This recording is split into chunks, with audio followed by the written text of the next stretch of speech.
Abhishek, I like, can which hear. are the people, which are the indigenous people whom you are going to present? Can you name them?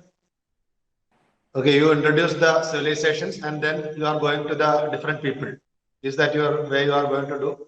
I made it with some of the tribes like Tlingit, uh, Iroquois language people, and Pueblo, and Navajo, and some of the tribes. And I also discussed about their prehistoric cultures like Maya, Toltec, uh, Olmec, and something like that.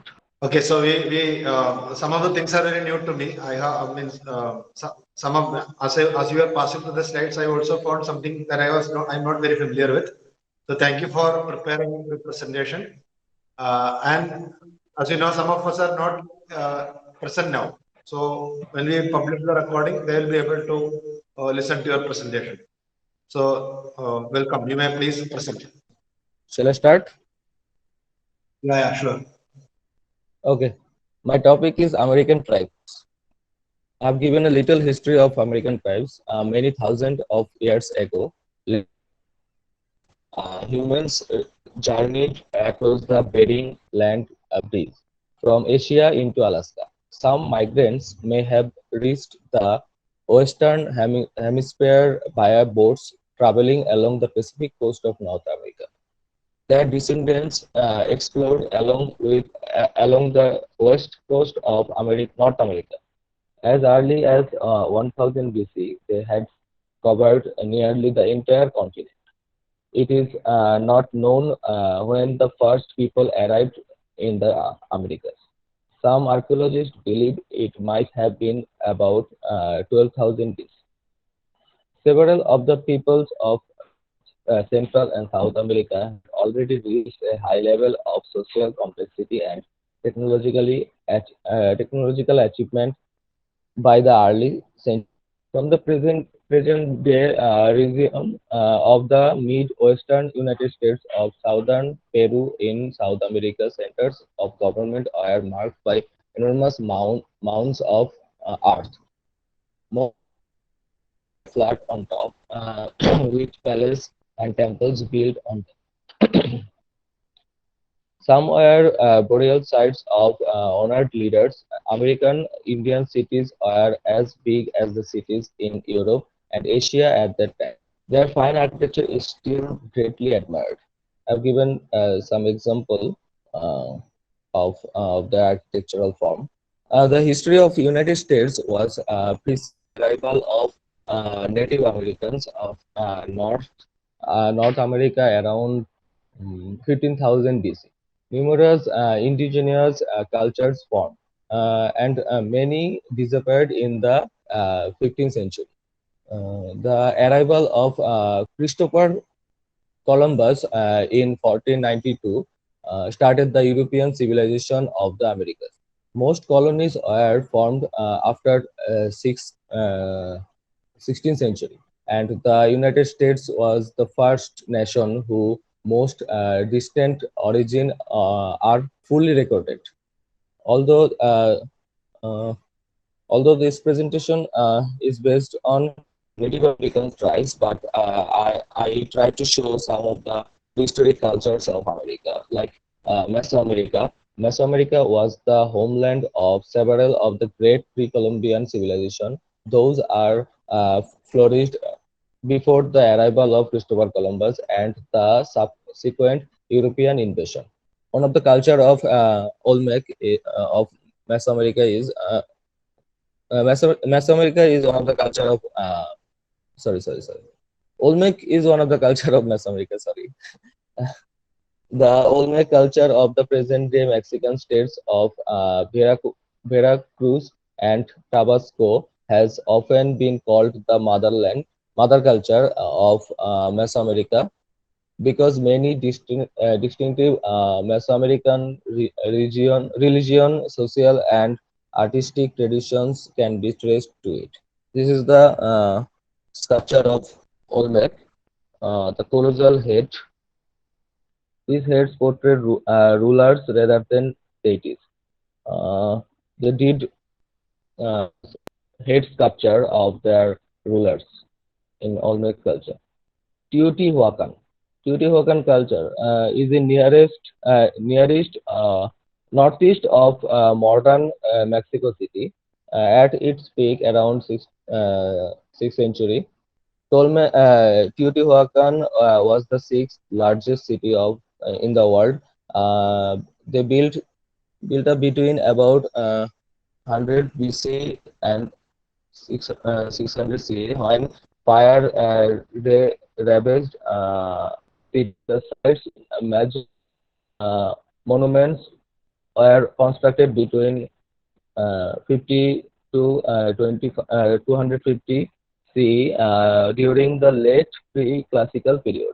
The Pyramid of Sun was made in Teotihuacan period, and this temple was the main center of their political and religious matter. The Maya culture. The foundation of Maya civilization are laid in the pre-classic period, perhaps by 600 BC or even earlier. At that time, the Maya, who occupied the moist lowland areas of Belize, southern Mexico, Guatemala and Honduras, seem to have abandoned by their early, somewhat egalitarian pattern of village life and adopted a hierarchical autocratic society. Toltec, which signifies makers of things, generally refers to a powerful tribe of invaders from the north whose arrival in central Mexico uh, coincided uh, coincided with the great disturbances that must have contributed to the fall of the classic civilization. The Toltec capital at Tula flourished from about 900 to 1200. The Toltec are expert political organizers mm, and also military strategies, dominating the large part of north and central Mexico. These are the colossal statue columns. Now I'll discuss about the tribes of America. There are there are 566 federally recognized American Indian and Alaska Native tribes and villages in the United States, each with their own cultures, language, and history. Approximately 229 of these ethnically, culturally, and linguistically diverse nations are located in Alaska. The other federally recognized tribes are located in 35 other states. Every tribe has a unique tradition and distinct style of housing, dress, and foods. This is the map where the Native Americans lived, like the northwest coast, south and southwest coast. These are the place where lots of North American people lived, and also in the other places they can be seen. In Native American traditions, animals are sometimes used to communicate the value and spiritual beliefs of native communities. Animals' importance is also evident in the creation stories of many tribes. Animal imagery is often used to share family, clan, and personal stories. Native Americans would build totem poles from poles or pillars. They include symbols and faces, often describing the states of the family. Totem poles are typically made from red cedar. They are mostly built by Native Americans living in the Pacific Northwest region. The buffalo was considered the real food of the land. When a Native American had his first buffalo kill, it was customary for the hunter to be offered the uh, tongue to eat. whenever it is expected that the hunters share with friends. The quills of the porcupine were very useful for Native Americans. They would use them for hairbrushes and other grooming. They would also master a practice that is still used, quill work. Quill work is an art form where porcupine quills are woven in different forms, including uh, loam and uh, the quills would be reshaped and dyed using natural plants-based plant-based dyes and used for multiple purposes such as embellishing clothes. I have divided the Native Americans in two parts, the northwest coast and southwest coast. Uh, the northwest coast uh, like Haida, Tlingit, Heiltsuk, Tsimshian, and other smaller tribes living in the coastal area of Washington State, Oregon, and British Columbia. But I will discuss about some major tribes of America because it's huge if I discuss all. Mm. Like the Tlingit. Tlingit are the people of the Tides. They are hunter. They are based on hunter and gatherer culture. Their language was Tlingit and built plant houses made from cedar and today call them clan houses. Tlingit mask. Northwest Coast religious specialists used mask in their healing rituals. Men also wore masks in dramatic public performances during the winter ceremonial season.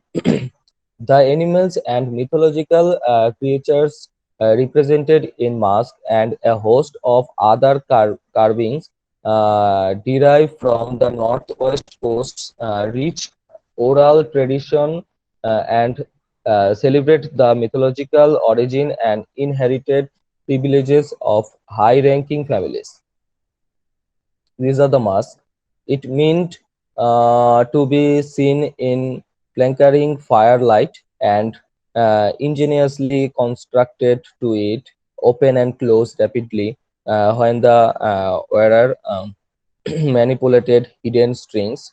He could thus magically transform himself from human to eagle and back again as he uh, danced. The transformation theme in myriad forms is a central aspect of the art and religion of the Americas.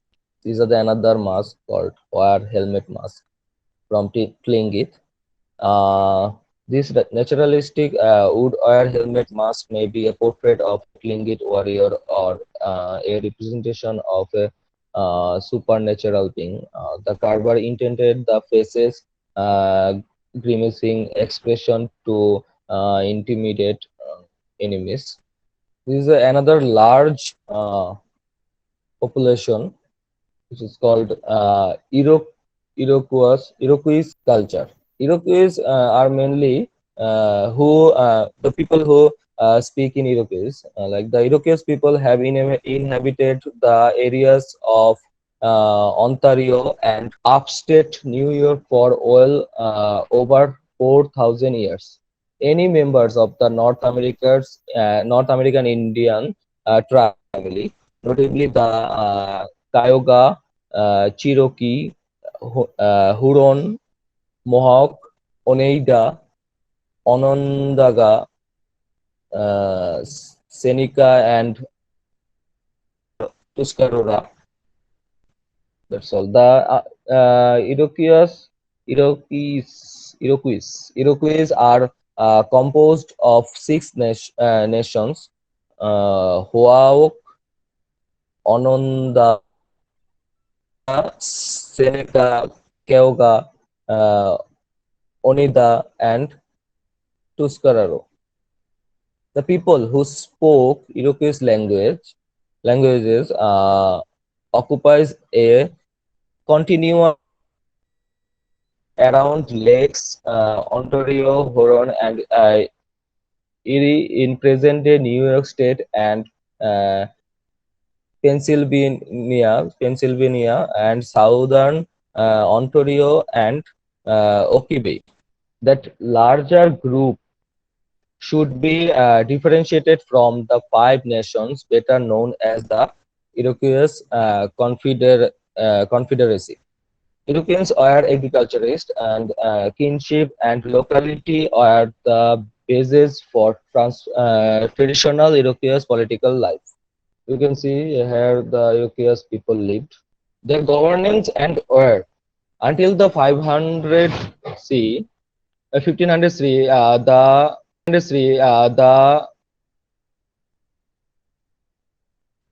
devoted much energy towards fighting and killing each other. According to oral tradition, it was about this time that they came to their senses and united in nation. The five tribes designed quite an elaborate political system. This included a bicameral legislature, much like the British Parliament and modern US Congress. The Long House was the center of Iroquois life. Archaeologists have unearthed remains that extend more than the length of a football field.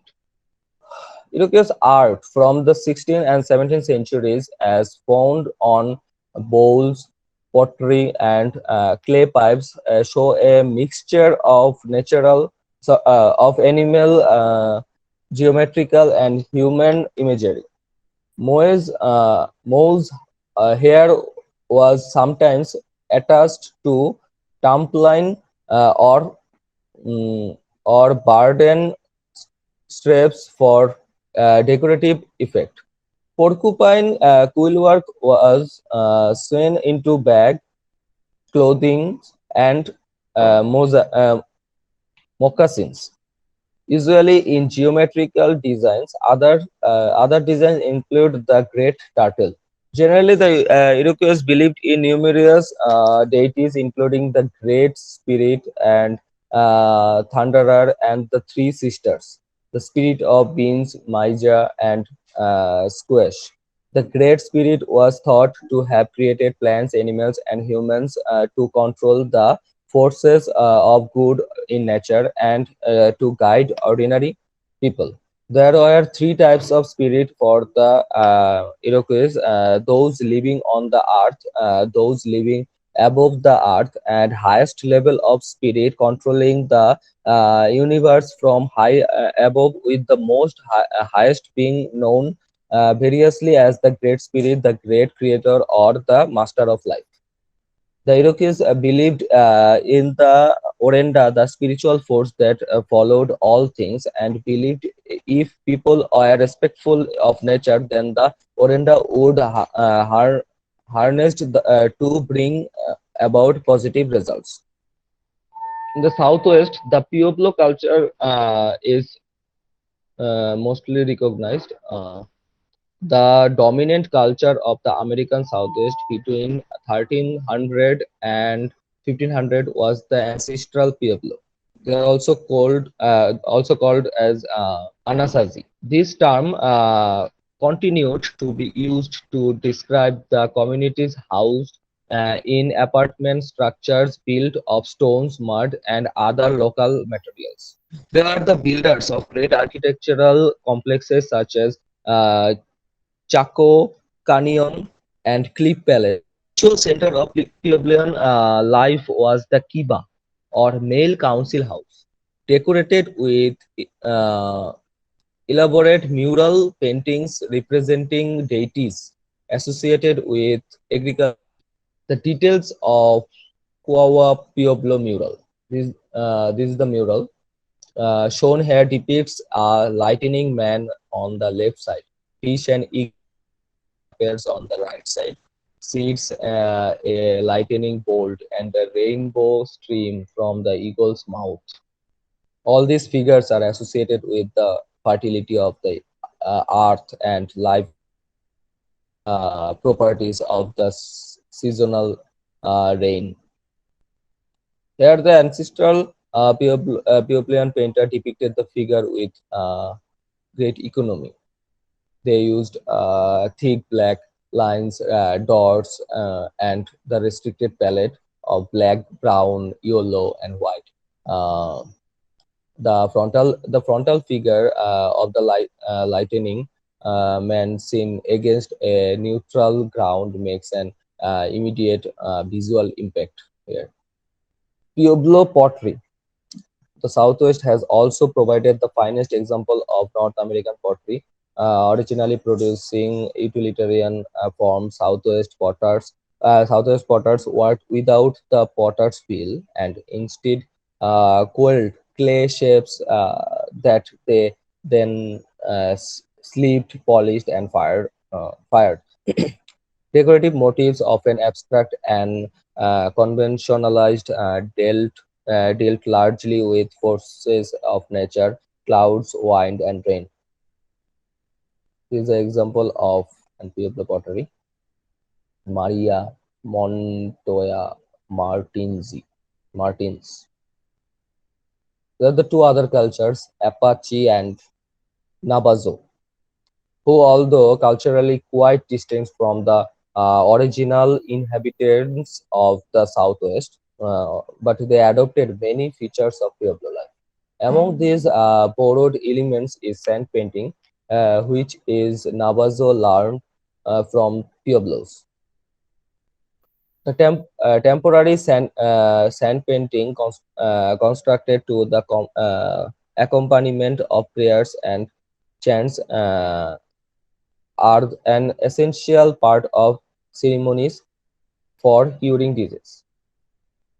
Oh, they used sand painting for the ceremonies for curing disease. In the healing ceremony, the patient sits in the painter's center to absorb the life-giving powers of the gods and their representations. Also, they are also used for hunting and to promote fertility in human being and nature alike. The paintings depict the gods and mythological heroes whose help the Navajo seeks. These are the painting. This is sand painting. And the left and the right, you can see way god. Now, Hopi Kosinas, Hopi Katsinas, another art form from the southwest. The Katsina figure also has deep roots in the area. Katsinas are benevolent supernatural spirit, personifying ancestors and natural elements living in mountain and water sources. Humans join their world after death. They believed that humans join their world after death. Among contemporary Pueblo groups, masked dancers ritually impersonate Katsinas during yearly festivals dedicated to rain, fertility, and good hunting. To educate young girls in ritual lore, the Hopi traditionally give them miniature representations of the masked dancer. This is a Katsina figure carved in cotton wood root with added features is a work of Otto Pentia. It represents a rain bringing deity who wears a mask painted in geometrical patterns symbolic of water and agricultural uh, fertility. Topping the mask is a stepped shape signifying thunder clouds, and features to carry the Hopis' airborne prayers. Thank you. Pallav, are you completed? Are you done with your presentation? Yes. Okay, so anybody has any questions or doubt or something to get clarified? I want to add something here. Means when we were students, for some reason, the American art was not taught to us. Okay, maybe because of the lack of time or some kind of issues, it was not completed for us. And when I started to teach, I actually had no clue because I had no readings or anything about that. So in the first year, I also had to skip this area. Not completely skipped. We had some discussions, but we did not go into too much details of this. And the second year, it's a small group, you know. Means when it comes to elective, there will be 4 or 5, or not more than that, especially for this subject. So we together decided to try to understand the different people, different cultures and all. And last year we had a kind of finalized form of the syllabus. The syllabus was already there, but the notes and the areas that we need to go deeper, all those understanding was there, and we did it last year. And this year I updated some more information and some more things along with the discussions we had last year. So I don't know if you remember, I had asked you to go through the that is something specifically that has happened in America about the repatriation process. They have enacted laws for repatriation. So that was not looked into. So I will add that. You don't worry about that. I will be adding that. So I have some slides to present. So you are seeing a work of art. Do you have any idea of what it could be? Seems like a Huh? Pardon? kinetic sculpture. Okay, so this is actually a work by Jimmy Durham. Jimmy Durham. He is an American artist who landed up in a controversy for using the Cherokee identity. He was speaking about the Cherokees. So this man, Jimmy Durham, he was actually pretending that he was a Cherokee. But later the Cherokee people themselves argued that he is not a Cherokee. So there was a controversy regarding that. So his career was built upon a Cherokee identity. So there is that issue of identity which you find with this. Anyway, when we are looking into different indigenous people and their art practices, their life, culture, etc., you also have to have in mind it is also an issue of identity.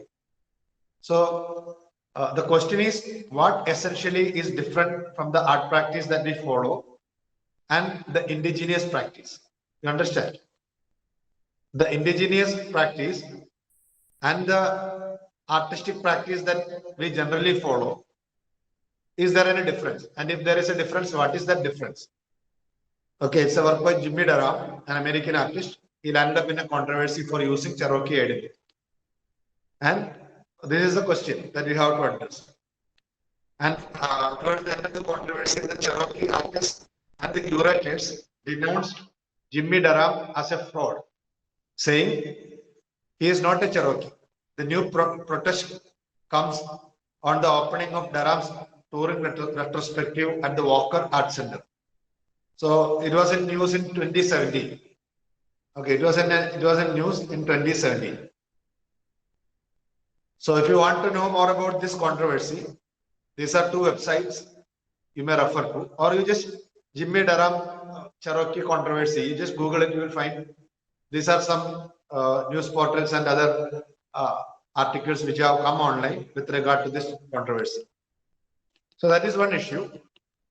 And another issue that we find along with these people, especially in America, that problem is there everywhere. If you look at any continent, any indigenous people, actually their artworks, it is not exactly their artwork, in fact, it was something very close to their culture, their religion, or their beliefs and practices that has been taken away from them and placed in a context of museum.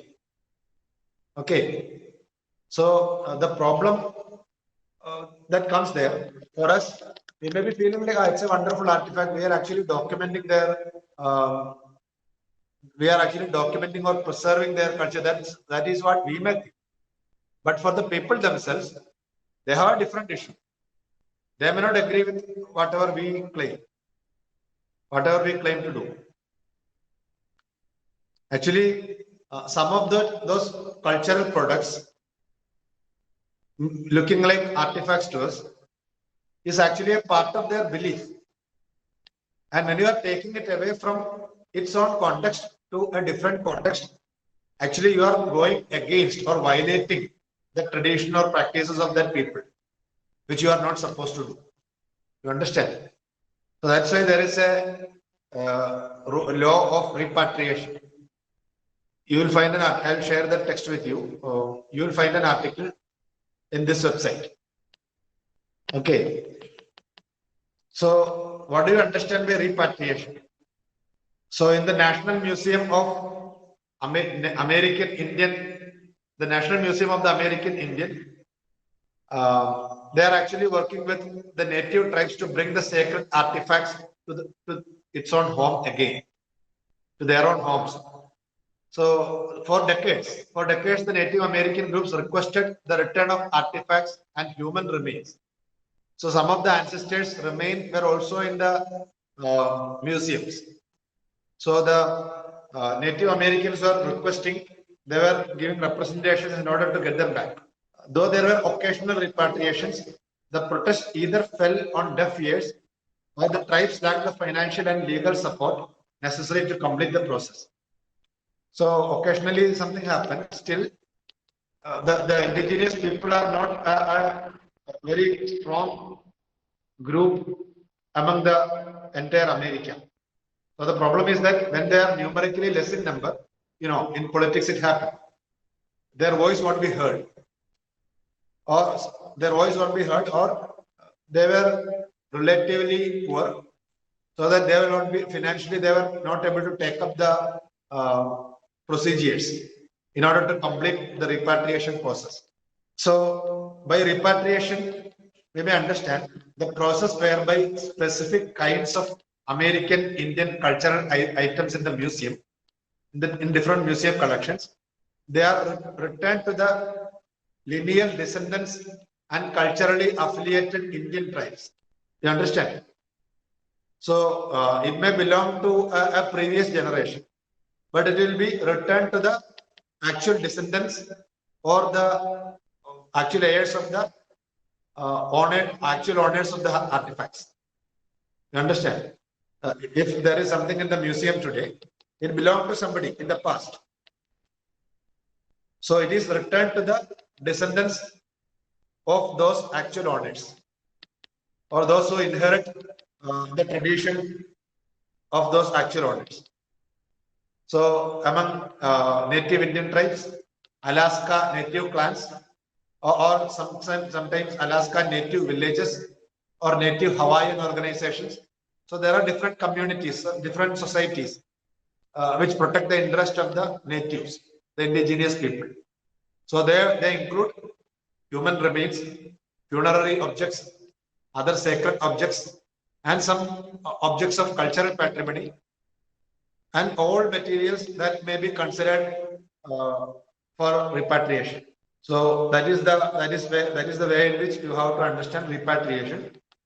Actually, it has progressed more in America. Such issues are there in other parts of the world also, but being a democratic community, America has proceeded more in relation to other parts of the world. So there actually is a repatriation policy.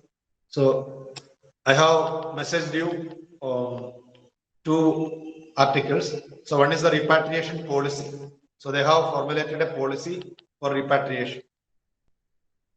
And if you want to know further about repatriation, you may read the articles given there. So I will show you another image. Anthony, can you text it in the group, the two links? You can copy paste from there now. Otherwise, I'll text in the group. It's not.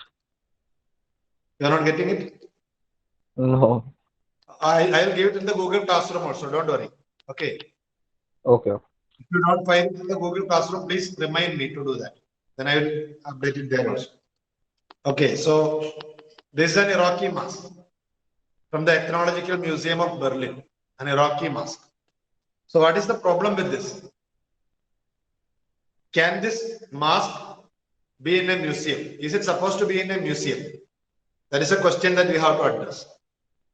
So there was a demand from the society for the return of all artifacts, especially the masks that were in possession of the museums and collectors. This resulted in National Museum of the American Indian in Washington, D.C., returning the artifacts to the community. Actually, the purpose of this mask these were used while treating the sick persons of the community. And they were believed to contain spirits. So these masks were not simply masks. It has a role of medicine man. So this mask was used when they were treating the sick people of the sick men of the community. And they were believed to contain spirits. So this cannot be in a museum as far as an Iraqi is concerned. And an Iraqi indigenous man is concerned, or the Iraqi community is concerned, it cannot be in a museum. It possesses spirit, it has the power to heal, and its very function is to perform the healing ceremonies. So for them, it was not acceptable to be in a part of a museum collection. So the National Museum of American Indian in Washington, D.C. returned all their artifacts, but still some of their objects are still in some other museums.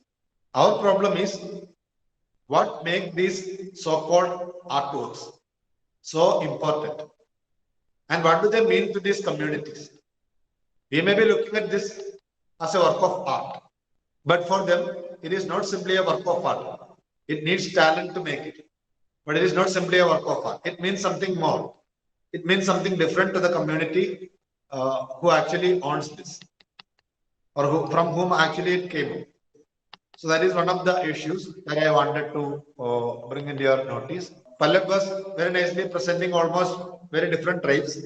Actually, you presented more than I expected, in the sense some of the tribes we were not considering that time. So you have included many of them. That is well and good, very nice.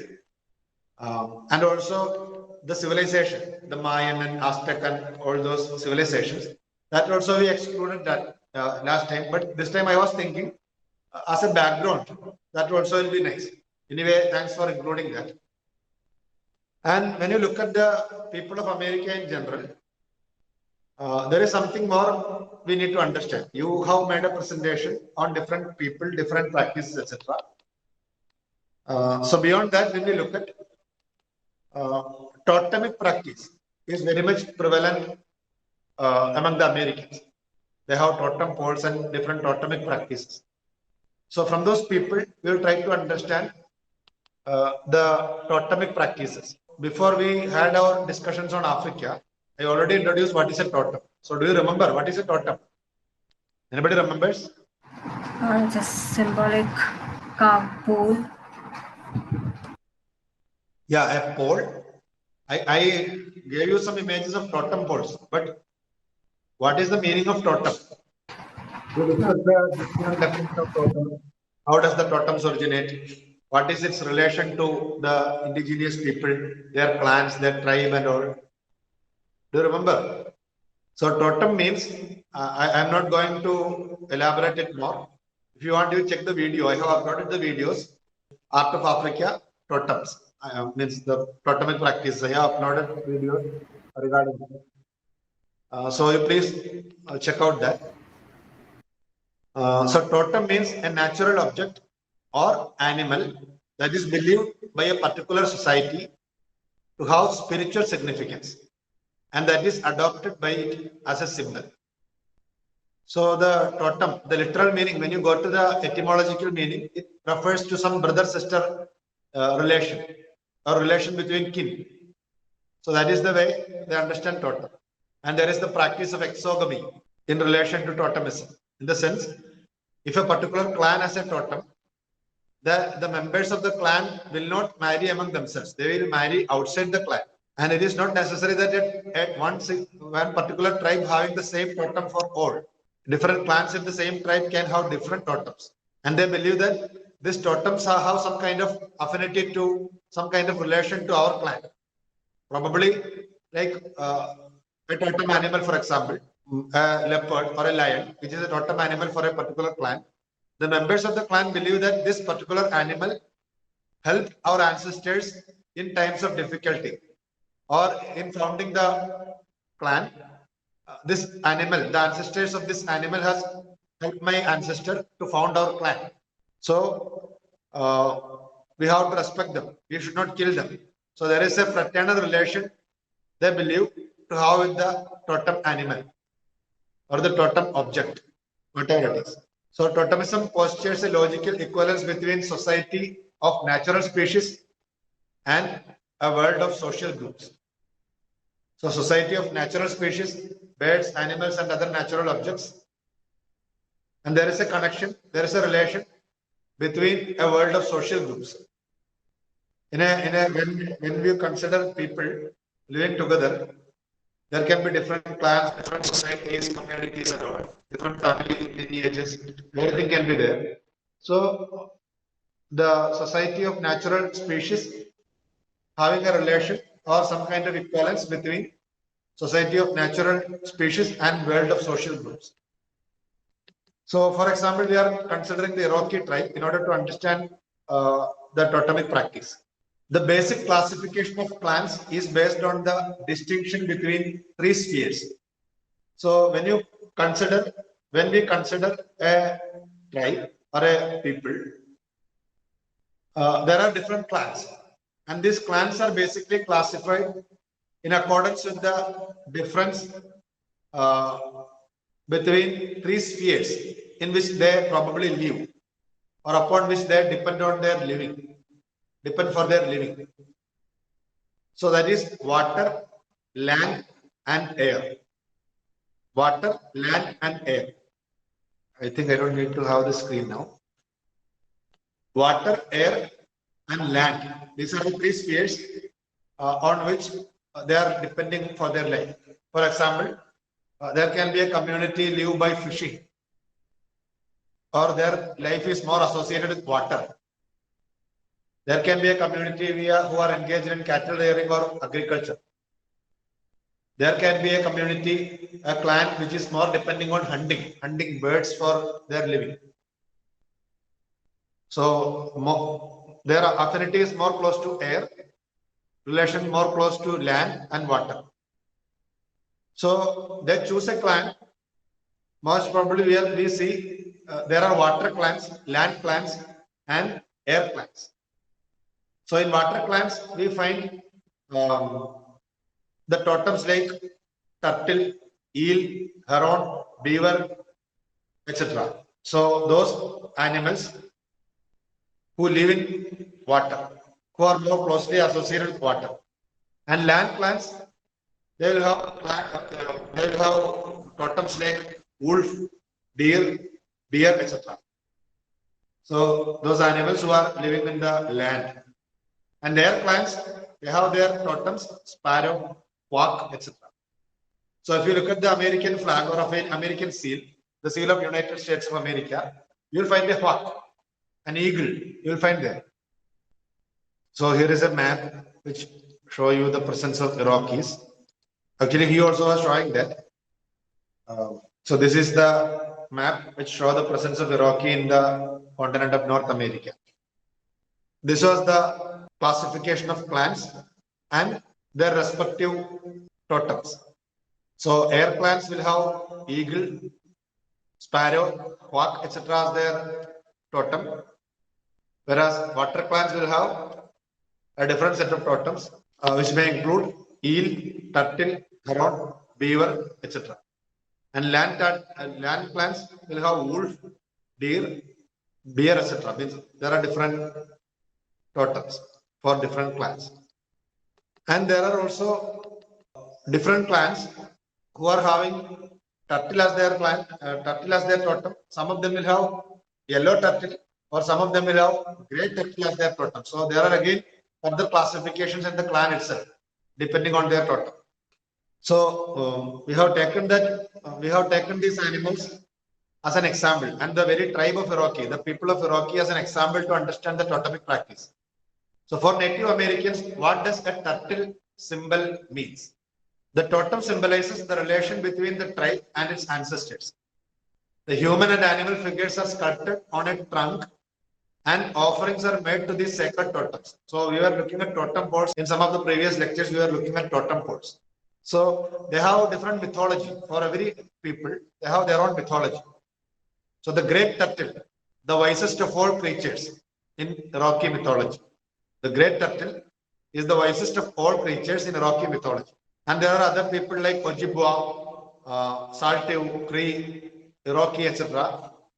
They view turtles as symbol of Mother Earth and refer to the continent of North America as the Turtle Island.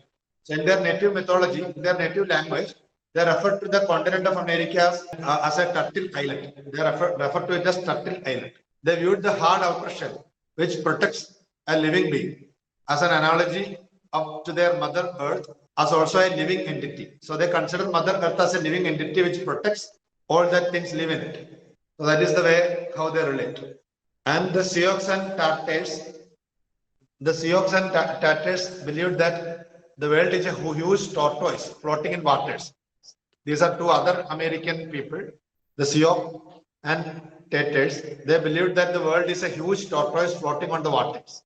And for Aztecs, turtles were a symbol of cowardice and boastfulness, hard outwardly but soft inwardly.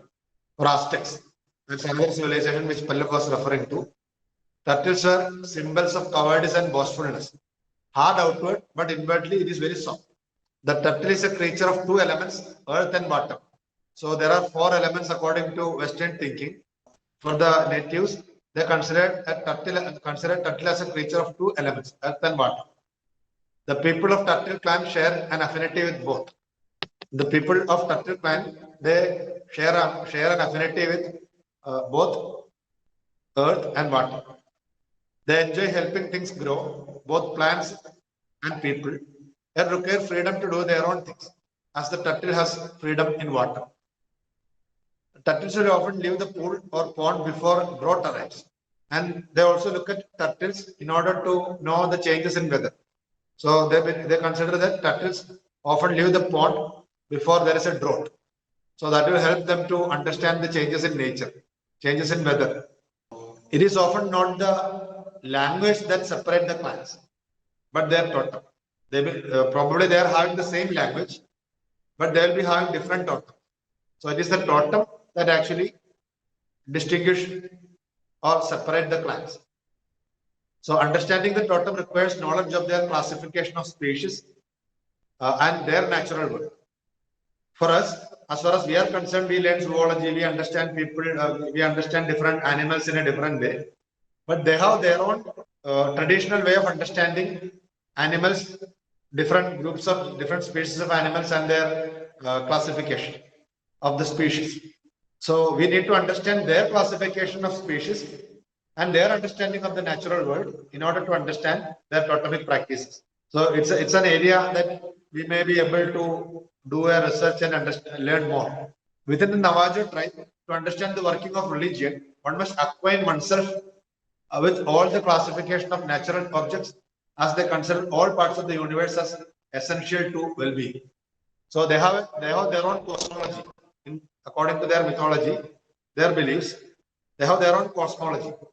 So the Navajo religion, how it functions, we need to, in order to know that, we need to understand all parts of the universe, because for them all parts of the universe are essential to the well-being of themselves or ourselves.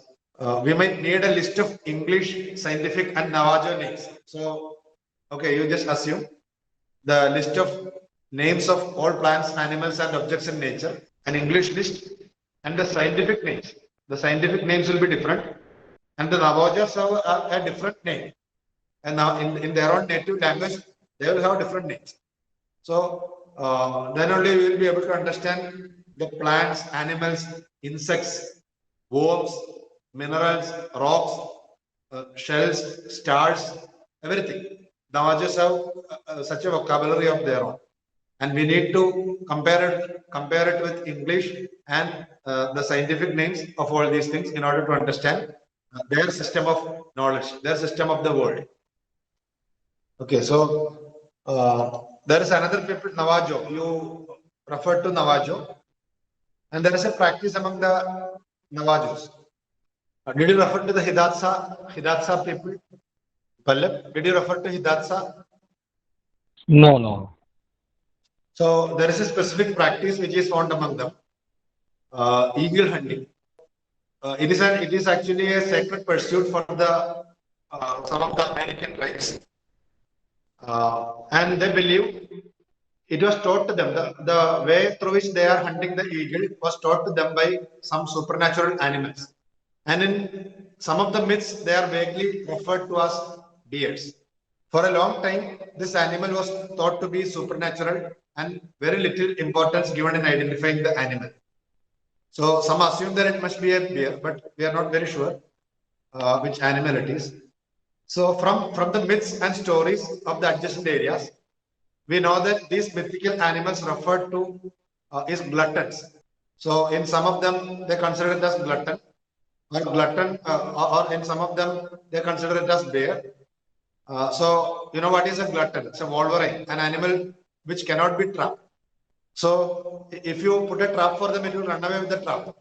There is a hunting society to whom gluttons are real threat because it cannot be caught, it cannot be trapped. So gluttons cannot be trapped and they might escape with the trap. In the actual process of eagle hunting, the Hidatsa tribe dig a hole in the earth and wait for the eagle to come for the bait set right next to them. So they dig a hole on the earth and they wait next to it, waiting for the eagle to come in. And eagles considered as the highest among the birds. And they are strangled as it is considered impure to shed its blood. So they trap it with bare hands. Therefore, no arrows, no knife is used in the process. Only bare hands they use in order to trap the eagle hunting, to hunt the eagle. Here this mythical animal is a totem for the community. It is probable that members of the community observed gluttons fighting eagles. So the gluttons fighting eagles must have been observed by the community. And they have applied it in a different way in order to trap the eagles. Unfortunately, I don't have images or videos. I'll check further and if I get it, I'll provide it to you. So either the gluttons or bear, some kind of mythical animal, a supernatural animal, taught them how to hunt eagle. And that hunting eagle is considered to be a sacred pursuit. And man plays the role of both bait and the hunter while hunting eagles. So they remain there as the bait for to attract the eagle. The wolverine is the only animal which knows how to deal with this contradictory situation. So that's why probably it is the totem of those people. And you have been referring to pottery of Pueblo culture or the Anasazi culture. Pueblo people, Anasazi culture. So I have some images to show you. I'll just show you some images. And the pottery in that region dates back to 7,000 BC. Okay. So, you know, you are seeing Pueblo as marked with the map. So, according to their myth, we looked at some of the African myths. According to the Pueblo myth, they were inhabitants of the underworld and came out of it to inhabit the terrestrial world. It could be a myth to justify their connection with pottery that comes out of the earth. So they have a myth which actually justifies their practice of pottery. The development of pottery can be traced back to 7,000 BC in that region. They were initially hunter-gatherer society, later settled down as agriculturalists. So I have some images of their pottery, and you can look at the patterns or designs they have made on the pottery. Anyway, you have presented some of them. I'll just These are large storage jars found from the Cibola region. So another, and look at the pattern, design on the pottery, how it is painted. And that actually repeats. That pattern actually repeats. It's something significant to them. This is actually pit structures, which are called kivas. Anasazi culture preceded the Pueblo. This is from Chaco Canyon, New Mexico. They were not exactly domestic places, but more ritualistic places. Pit structures. I think you are also showing some of these images. It's a Denver Seven Cliff Palace in Mesa Verde National Park. It's a pit structure. There is a fire pit, reflector, vent, banquet, roof support. So how do they construct? A kiva without cliff. Okay, kiva without roof. Cliff place, Mesa Verde National Park. So there is a lot of moments. Just look at this image. You will be able to relate if you remember what Pallab was saying about the Pueblo people. This is actually a ground plan of Cliff Palace plan with circular kivas. Casa Rinconada, New Mexico. And their pottery. Look at the design again. A painted jar from the region, Arizona, New Mexico. Anasazi culture. Water jar made by Pueblo women. Ceramic artist Nampeyo, a member of the community, painted this after studying the excavated pottery. Okay, so it is a later production. After excavating the pottery, a member of that particular community, he painted this after studying the excavated pottery. Now they make it and it is marketed, collected by many. And about the Navajo also you have said so many things. So did you say something about the Navajo textiles? No. Okay, so Navajo, there's something very specific about the Navajo people is the textile. So, and weaving is the women's job in their community. So Navajo tribe has undergone a lot of cultural interaction with other tribes as well as the Spanish invaders. So their culture has been very different now. And what you see here, there is something called Yei represented in the rug of Navajo. So Yei is represented in the rug of Navajo. When it was first used, there was an outcry as this image is sacred to the community. You referred to that Yei symbol. Do you remember? I think I remember you showed something about this. Their sand painting, sand art. Did you? Yes. So that symbol is actually sacred. When it appeared on the rugs, there was an outcry among the community. It shall not be done. But somehow they were able to overcome that outcry and they proceeded with this symbol on rugs. So when it was first used, there was an outcry as this image is sacred to the community, and Yei is usually drawn with sand and is not intended to be stored or captured. It should not be permanent. But on rug, it will be captured and it will be permanent. It will have a permanent nature. That's why there was that issue. So the textile was well received in 1880s and 1890s. When there was a decline in the demand for blankets, they started making rugs.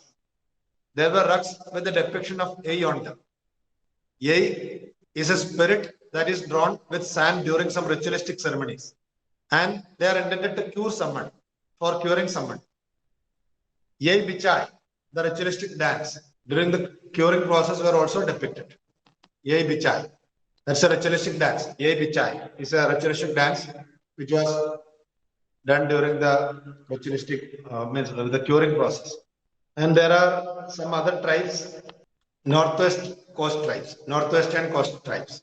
So there are different tribes living in that region. So the Tlingit tribe on the map, location of the Haida tribe on the map. So we will go faster. Okay. It's an image crest. It's an image drawn by the artists of Tlingit and Haida communities. It is composed of three things: a proper name of an animal or spirit creature, their totem, a story of their connection with totem, and an object like hat, cloth, or post that contain imagery of the connection with the spirit animal. It is generally referred to as crest. These objects belong to particular families and each family can be traced back to different clans. It's either Ravan or wolf in Tinglit and Ravan or eagle among the Haida. So that's about the crest. And these are used in ceremonies called potlash, where the community members gather to feast. It is a name claiming session. Supposing the maternal nephew wishes to claim the name of his uncle who was the chief, then a totem pole is made and the ancestral spirits are invoked. So when you look at the totem pole, it is not simply a totem pole. It represents actually the name of an animal, a proper name of an animal or spirit creature, which is their totem. And it also depicts the story of their relation to the totem. And an object like hat, cloth, or a post that contain the imagery of their connection with the spirit animal. So these are some of the totem poles. So this is another totem pole, 2 memorial poles at the Gitskan Shimshain village of British Columbia, erected in 1888 by some senior chief of Wixsa household of Wolf clan. So it tells a story of their relation. I think you showed this Ravan barbecuing hat. It's a crest that's worn by the chief from the Tinglet community. During the potlashes, the family claim and retain their name by accepting the food. The participants accept their ancestry. It refers to the story where the Ravan holds barbecue to trick others and keep himself a salmon he had caught. So there is a story behind this. Pallab, you are showing this image, right? Not exactly this, but this type of. Okay. So I saw this image. That's why I'm just explaining what is behind that. What is the purpose or function of this object? It's another Tinglet mask used while ancestral story is narrated at Potlash. Potlash is a kind of ceremony which they do. It's an Iroquois false mask of the society. Iroquois was a secret society, and admission into the society was only through healing by the community. So they were a healing community. Generally, nobody is admitted from outside to a tribe. But for these people, Iroquois, when somebody is healed through their healing ceremony, that man is accepted to their community. Okay. So generally, we understand that in a particular tribe, no outsiders can enter. But in this community, to their secret society, people will be admitted through healing by the community. So that is something very specific about Iroquois. They admit people from outside the tribe by healing ceremony, through healing ceremony. And I don't know if you are familiar with this image. Do you understand what it is? So this is still from the New World by Terence Malick in 2005. So it's a film. It shows the first arrival of Europeans at Virginia, where they meet Powhatan tribe. Jamestown was established in the site in 1607. So actually, this if you watch this film, it gives you an understanding of how these people were before the colonial people came there. So or during the coming of the Europeans in America. So it gives you some kind of idea about pre-Columbian art. And these are some other objects. A large mat of deer skin ornamented with seashell beads. It was acquired from Powhatan chief that the Europeans met during their stay at Jamestown. Europeans set up Jamestown in the year 1607. It was known as the robe of king of Virginia in the West. Among the Europeans, it was known as the robe of king of Virginia. And this is something else which you missed, I guess. I think you did not show this. Did you refer to something like serpent mounts? No. Okay. No. So the Great Serpent Mount at Ohio is a part of Ohio Hopewell culture. So it is another culture, Hopewell culture. This is something that you found in some regions of America, Ohio. So this is a graphic representation of Serpent Mount. Ephraim George Stair and E.H. Davis, they published a book, The Serpent, and this image is taken from there. So there are different. This is a different image. You see a serpent on the mount. A view of the Great Serpent Mount, approximately in the year 1070, almost a millennium ago, Adams County, Ohio. So this is an aerial view of the Great Serpent Mount. So you see, there is a serpent on the mount and like swallowing an egg. There's another serpent mount. Strange and unexplained serpent mount near the shores of Lake Erie in Ohio. Lake Erie in Ohio.